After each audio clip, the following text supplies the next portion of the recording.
এই তুমি সকাল সকাল কোথায় চলে গিয়েছিলে? মাসি তোমাকে সেই সকাল থেকে ডাকছে। আরে আমি মাসির জন্য গিফট কিনতে গিয়েছিলাম। গিফট? কি গিফট? আরে আমি মাসির জন্য শাড়ি নিয়েছি, গয়না নিয়েছি, আর জুতা নিয়েছি, আর অনেক কিছু নিয়েছি। তাহলে আমি এক কাজ করি, আমি মাসিকে ডাকছি আর মাসির সব গিফট গুলো তুমি দিয়ে দাও। আরে না, তুমি এদিকে এসো। আরে আমি তোমাকে এটাই বলছি, মাসি যখন বাড়ি যাবে তখন মাসিকে গিফটগুলো দেবো, তবেই তো মাসি গিফট দেখে তখন খুশি হবে। বাহ, এটা তো খুব ভালো। চলো। मेरे को जाना पड़ेगा मेरे को जाना पड़ेगा मेरे को जाना पड़ेगा।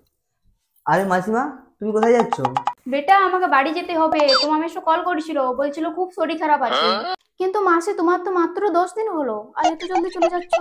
বেটা আর থাকতে পারবো না, অনেক দিন হয়ে গেল। মাসিমা আর কিছুদিন থেকে যাও না, তারপর না হলে।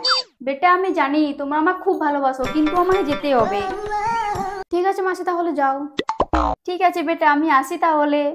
ঠিক আছে মাসি, সাবধানে যেও। ঠিক আছে বেটা আমি আসি। ঠিক আছে মাসিমা, আবার আসবে মনে করে। ঠিক আছে আসছি বেটা। দেখলে আইডিয়াটা কেমন কাজে লেগে গেল।